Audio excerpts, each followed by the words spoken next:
You want to control the narrative. When someone searches for your name online, and everybody's going to Google or ChatGPT these days to search, you want LinkedIn to be one of the first options. And when they click on that profile, you want them to like what they see.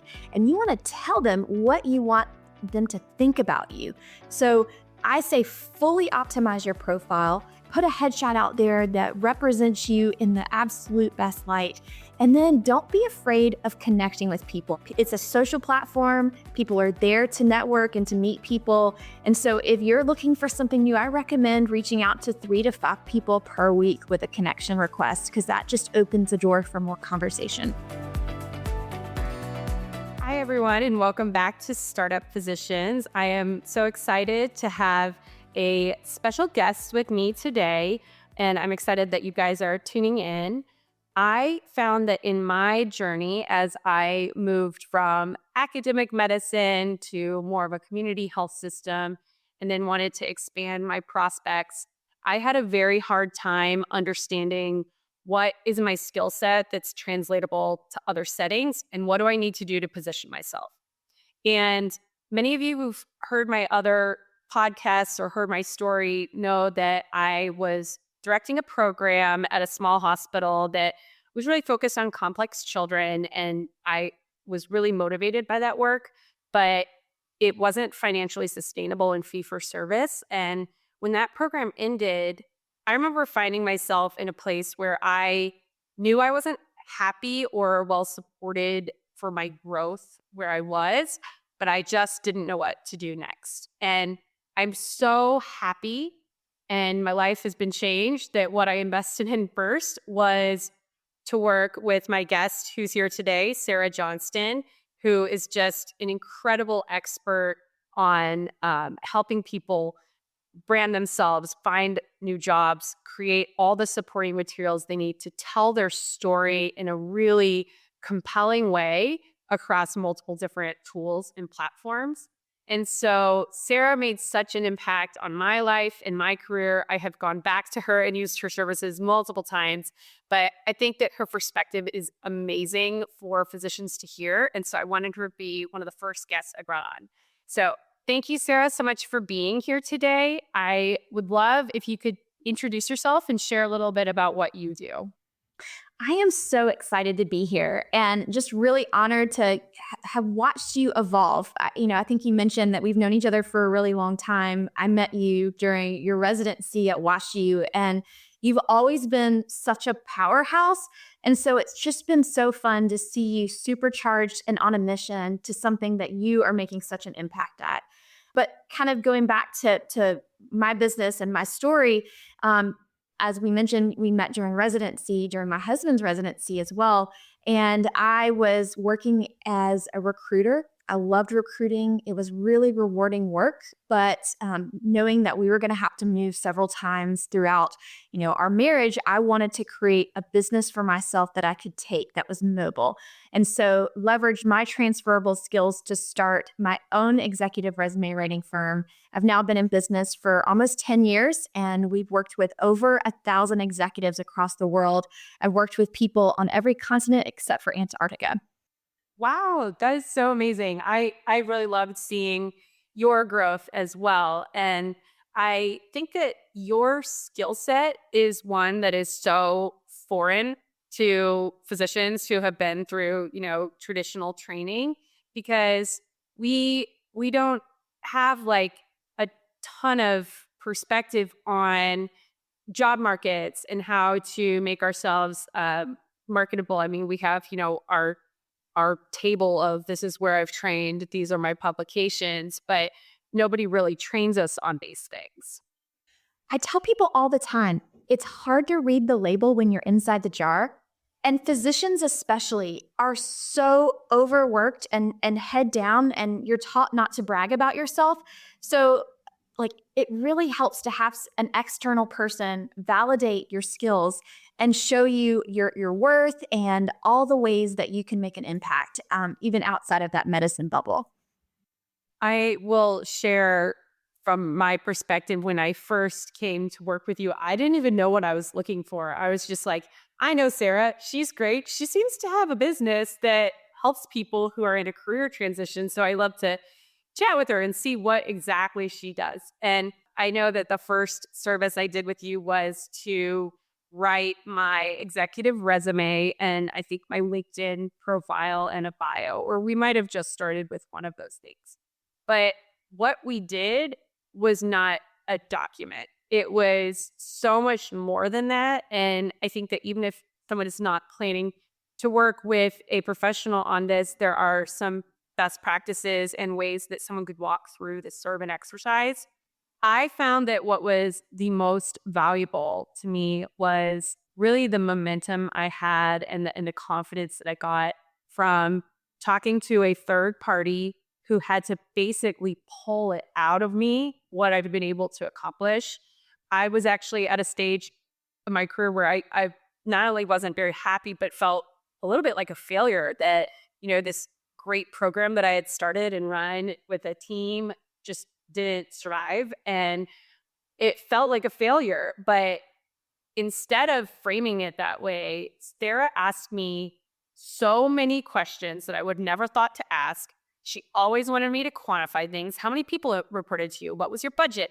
What were the outcomes? What were the impact? I want to know a number. I want to know percentage. And this first call we had was, 90 minutes or so. It was a long time. And I felt like she was uncovering things for me that I would not have advertised myself as a strength. Is that something you see a lot, Sarah? Oh, all the time. And I think, again, going back to physicians, especially when you have just been grinding for so long and on a singular path, it can be overwhelming to just decide, to make the choice, to make the decision that you want to do something different and next. And I think a lot of times physicians just say, okay, I've hit a wall. I'm done. I cannot do what I'm doing anymore. I need to do something else, but don't know how to take the steps forward. And so I think one thing that you did really well, Allison, is that you took some time to do inventory and figure out like what you're good at, ideal next jobs. And I like to tell people, before you start working on a resume, you really need to think about who your target audience is, because that's marketing 101. You need to know who's going to be reviewing your documents. Even it might evolve and it might change. You have to have an audience in mind as you're writing this resume or writing your story. So I think spending some time reading job descriptions, doing informational interviews and networking calls with people is time well spent before you start working on those documents.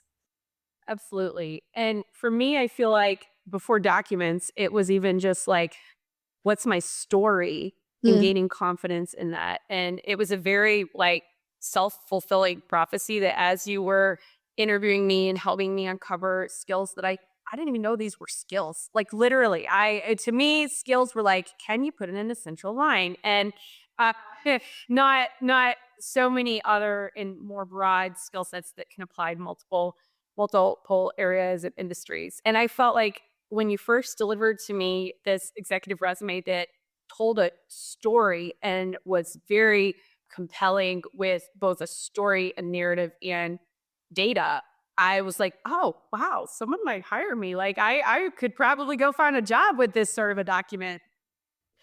I also think you might not have liked it at first. Tell me if I'm wrong. Like, I think I kind of had to talk you into it. Yeah, I didn't like it because I felt, again, I was kind of in this mindset of like, my program failed. I don't want to talk about that.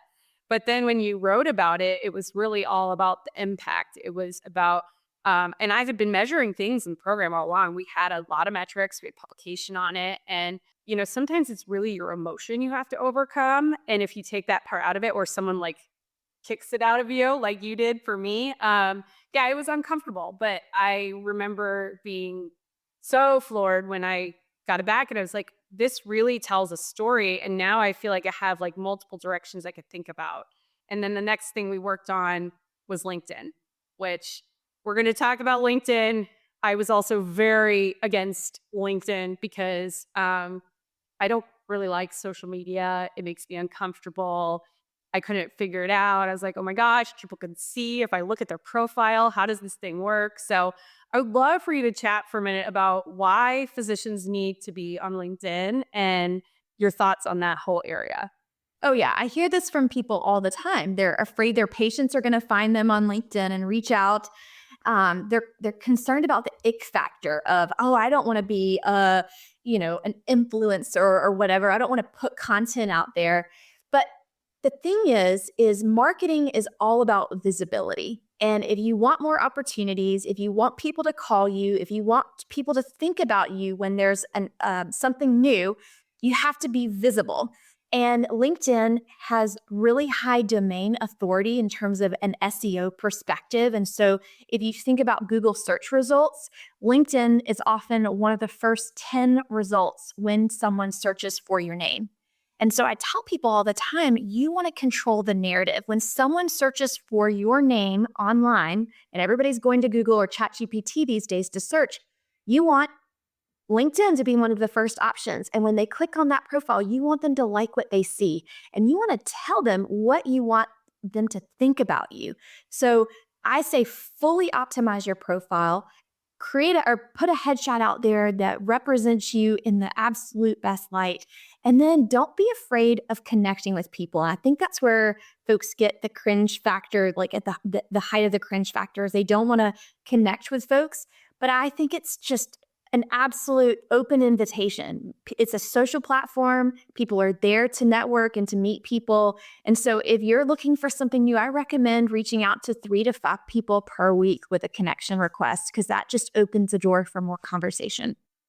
Yeah, I had a lot of ick factor too, and to be honest, I still have a lot to overcome as far as my mindset around social media, the marketing, and putting myself out there. But I have quickly come to find, when it comes to other social media platforms, I basically don't connect with anyone. I don't want anyone to see. I don't even post on most social media. I actually don't even know how to log into some of them. But on LinkedIn, I basically just across the board, unless somebody's actively trying to tell me something in the connection request, I pretty much accept all of it. And I'm just whatever, they'll weed themselves out. And anytime I have a meeting, whether it's a discovery call or if I'm at a conference, I keep a note on my phone as I'm having quick conversations and I see their name tag in front of me. I keep a note on my phone. I just write their names down as I'm going through my day at the conference, and I just connect with all of them. When it comes to the startup world, which is what this is all about, it's the number one thing we use. Actually, this came up recently. I was meeting with a company and they were like, we really want to hire a CMO, Chief Medical Officer, that's an OB-GYN. I wanted to see if there's anyone in your network that would be a good fit for this stage of company, this vision we have, and with that background. If I want to recommend someone, I'm going to send their LinkedIn profile. And so you want it to tell a story and to match the narrative that you're trying to build around your career, your impact, and where you're trying to go. Absolutely. And I was actually just talking to a venture capital partner with NEA, Vanessa Larco. I think very highly of her. And I was asking her about LinkedIn, and she says that she is going to go on someone's LinkedIn profile before she meets with them. And she's going to examine their profile. She's going to see how socially savvy they are, how they market themselves, because that's going to be how they market their brand. And so I think most VCs and investors are going to be going to that platform. And when we're building a company, so in the different phases of a company, when we were pre-seed, seed level, we needed a lot of advisors because we only had a couple of co-founders. We were incubating within a firm that had a lot of resources we could use. But when it came to expert advice, early stage companies do hire a lot of advisors and consultants. And we would just be putting it out there with our networks. We would be getting suggestions. And if they didn't have a LinkedIn profile, I don't even think we would consider them. And then same with as you started to get our funding and our momentum and started to recruit and hire an executive team, we actually had a whole people search function within the firm that supported our growth. And we would have kind of alignment sessions with all of leadership around what exactly we're looking for in a role and what were we pulling up? We were pulling up their LinkedIn profiles. So I think that if someone wants to move into more of a startup environment, as far as even if you're trying to just get some advisory roles, I don't think you'll even be considered without a strong LinkedIn profile. Absolutely. And make sure that you're using the right keywords that someone would use to search for you and for your skill set. That's a big miss that I see people make. They try to be cute, and I say cute and clever gets trumped every time by accurate. So use words that someone would sit on LinkedIn and search for to find your skill set. How do you come up with those words? What would you tell someone who may have been like me, who kind of felt like a deer in headlights? I would recommend you assess other people in your space. So visit profiles of people that you admire or that you want to be more like and look at how they're marketing and branding themselves. You don't want to be exactly like those people, but you want to see what others are in your space are doing. I would also say look at some job descriptions for roles or opportunities that you might be interested in. So if you're trying to position yourself for a CMO position or a COO role, you might want to consider looking at keywords and themes from those job descriptions and using those in your profile.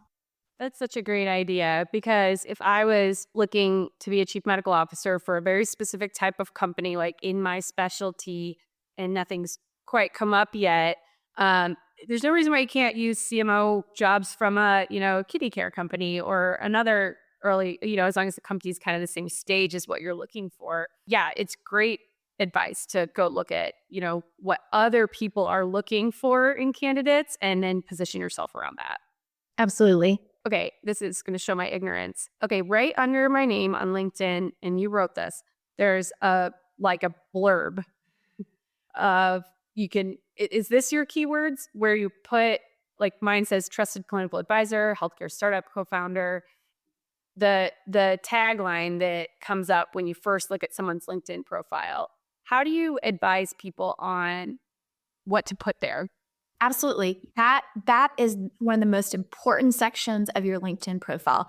Your headshot and your tagline or your header like that shows up on every search. So when someone is looking for profiles, you're going to just see that until they click on your face to see more of your profile. So you want to be really thoughtful about the content that you put here. When we crafted this for you, we thought about kind of your unique value proposition and the words that someone might search for to find you. Well, they might find you because they are looking for someone who's a value-based care expert. You founded a business that is one of the leading pediatric value-based care models. They might be interested in you because you are a healthcare startup co-founder or an advisor. So we thought about all the ways in which you might show up or someone might care about connecting with you. And we tried to load all of those keywords in your headline. I think a lot of people are hesitant to have a long headline. They might feel vulnerable or they might feel like it just feels like a try hard. And I would just say that this is the most important space for keywords from an SEO standpoint. And when it comes to rank, you want to make sure all those words are there. Another thing that I learned from working with you was the power of actually weeding things out that don't contribute to your story. I had a lot of random publications from residency and fellowship that I contributed to that didn't really add to the story or the brand that I was trying to build. And I think your advice was to really highlight the key ones that were really impactful to the sort of area that I'm trying to aim for and not let it get cluttered up with, well, just because you had this publication on anaerobic blood cultures, that doesn't necessarily contribute to your story. Yeah, absolutely. It's kind of like Marie Kondoing your content. You want to make sure that Yes. you're selecting the right content that's going to resonate with your audience. Just because you spent 80% of your time doing this one thing, it doesn't mean that your audience needs to see 80% of your resume content centered around that. You really need to think about what your audience cares about. And so if you're a physician transitioning to something new or next, maybe you don't spend the majority of your time on your resume talking about patient care. Perhaps instead you think about your innovations or strategy work that you did, whatever you know that your audience values. Awesome. Well, one of the things that I notice is that a lot of physicians are actually a full-time W-2 employee and sometimes have a bit of a limited mindset of what their options are as far as starting a side gig or preparing for a transition. What are things that you would suggest to physicians while they're a full-time employee that could make themselves more attractive when they make a pivot? Oh, I love this question. I think you can, as a W-2 employer, someone who is employed by a health system or hospital, think about ways that you can leverage a new skill set and try out, um, maybe your pivot. So, for example, if you really value patient safety and that's something that you care about, consider raising your hand to run a QI group or maybe be on some kind of task force or subcommittee. That work can really make a difference and can be a story that you can tell when you're in an interview. The other thing that I would consider is look at your health system or hospital and see if they have an innovation fund. I'm based in the Raleigh-Durham area, and there's this great story of some physicians at Wake Med Hospital, Mark Peeler being one, and they tapped into their hospital's innovation fund, and they got some seed funding from their health system to start a medical device. And this medical device is going for FDA approval right now. It's under the company 410 Medical. And so, there are opportunities around for you right now while you're W-2 to take advantage of funding or resources. Yeah. Yeah. The other thing I tell people who are considering doing something as a side gig is to make sure they really look at their contract. I have come across people who either, one, some health systems, if you're going to do any sort of consulting work, you have to do it under the umbrella of your employer and they will take a cut. Or two, that you actually, when it comes to creating something, can't actually start and create something while you're employed unless you're willing to basically let them be like a co-founder in it. That's a really great suggestion. And so certainly look at your contract and maybe meet with an employment lawyer before you make anything official so that you are protected and that you own the rights to whatever you do. I think most contracts say you just have to disclose it and it needs to not be a conflict, which is very workable. But I always warn people that they need to take a look at that before jumping into something new. Absolutely. The other thing is I noticed there were some gaps in my skill set. And you're talking about this in the setting of if you're employed and there's QI work you could do. I love QI because it actually is very translatable to the healthcare startup world because we see this thing, it needs to be fixed. We made a solution. We started with what we call MVP or minimum viable product, and we are iterating on it and improving it and measuring results, which is like exactly what we do in startups. And so QI is so common in academic and traditional medicine that this is a great way for physicians to be able to showcase that sort of skill set. But for people who look at their resume and their story and they say, well, I haven't done any of those things, what are your thoughts around, other than raising your hand for opportunities within your organization, are there even other ways you've seen people do maybe even volunteer work or lower paid work on the side to be able to start to develop a skill set that they want? Absolutely. I know a physician who decided that working with patients one-on-one was too draining for them. And they really wanted to change their lifestyle. They wanted to work remotely and they loved writing. And so they started volunteering doing medical writing. And wherever they could, they would maybe write blogs for their hospital or blogs for private practice. And then they started doing work for medical journals. And that now has led to this individual running a medical writing practice. They have multiple people working for them and they have just full range and freedom over their schedule. And so they're really happy in their role, but it started with them taking small steps. And I think it's important to also remember that when you make a pivot, you may not make your physician's salary in your first year or even your second year. And that's hard for some people. You might be working as an OB making $350 a year. Running a medical journal might not pay that much. And so I think you have to be willing to make some sacrifices, short-term or even long-term, to achieve the lifestyle that you really want to have.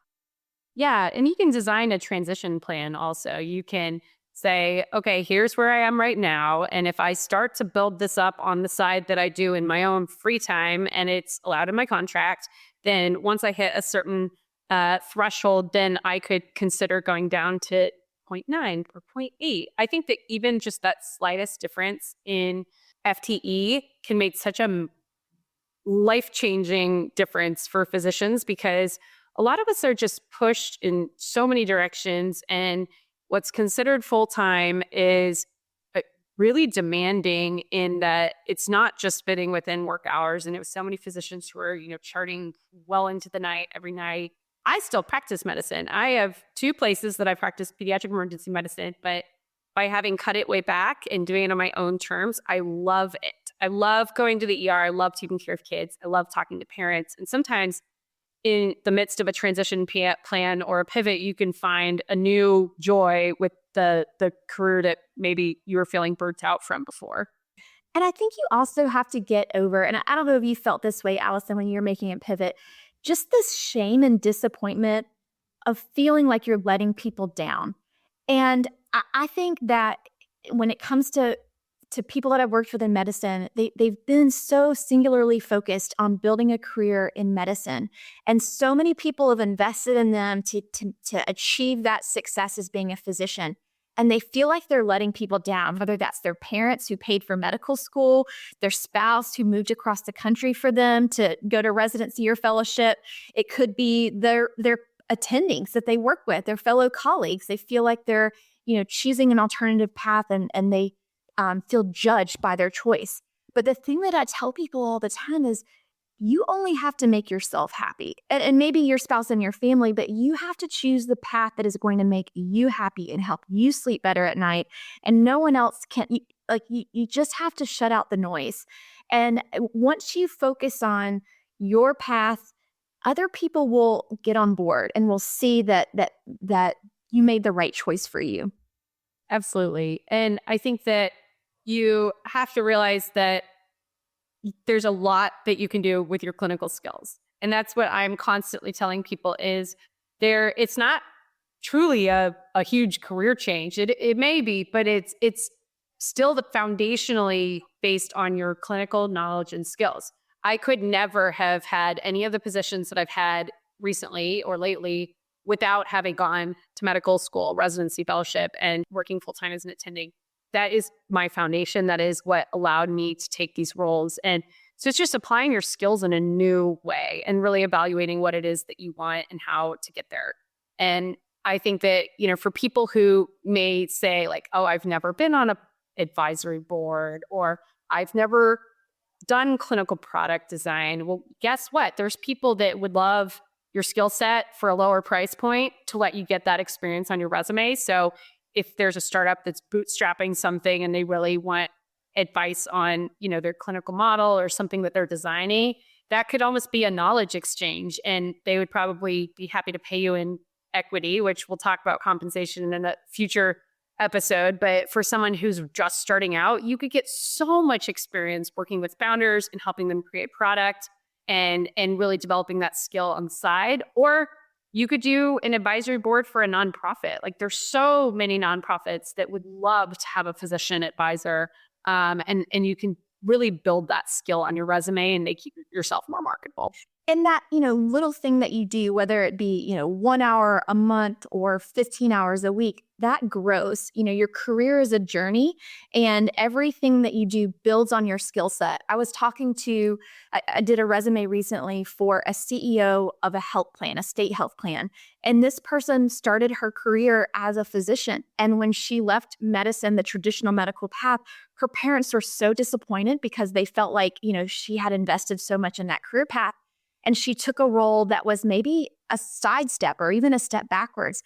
But she feels that she's making an even greater impact now in the work that she's doing, and she's impacting more patient lives. And so, that sidestep or that little volunteer hour that you do, that could result in a bigger opportunity for you long term.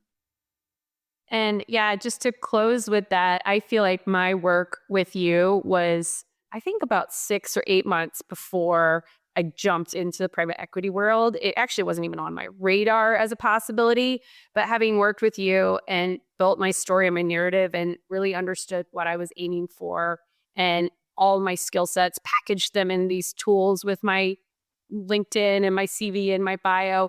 When that opportunity came, I was so ready for it. And I was well equipped and I came across very well.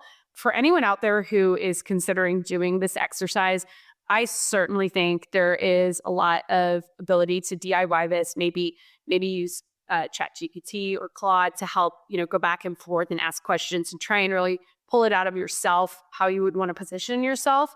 But for anyone who just was like me and maybe is in a rut and was like, I just need someone to help me with this, I would highly recommend Sarah and her company and her services. I know it was life-changing and career-changing for me. And I think Sarah has this very, very unique view on physicians being integrally part of physician life. And I really want to thank you, Sarah. And if people want to find you or your services, where would you want them to go? Thank you for that. I would suggest going to my website, briefcasecoach.com. Awesome. Well, I will put that in the show notes. And any other closing thoughts? I'm just excited for your audience for choosing to invest in themselves and to think about their next steps. I think so many people are reactive and they let their career happen to them. And so by taking the steps to get your branding in order and to create that LinkedIn profile, you are being proactive and you're taking your career and making that choice for yourself. Thank you so much, Sarah. I'm so happy to have you here. Thanks, Allison. Me too.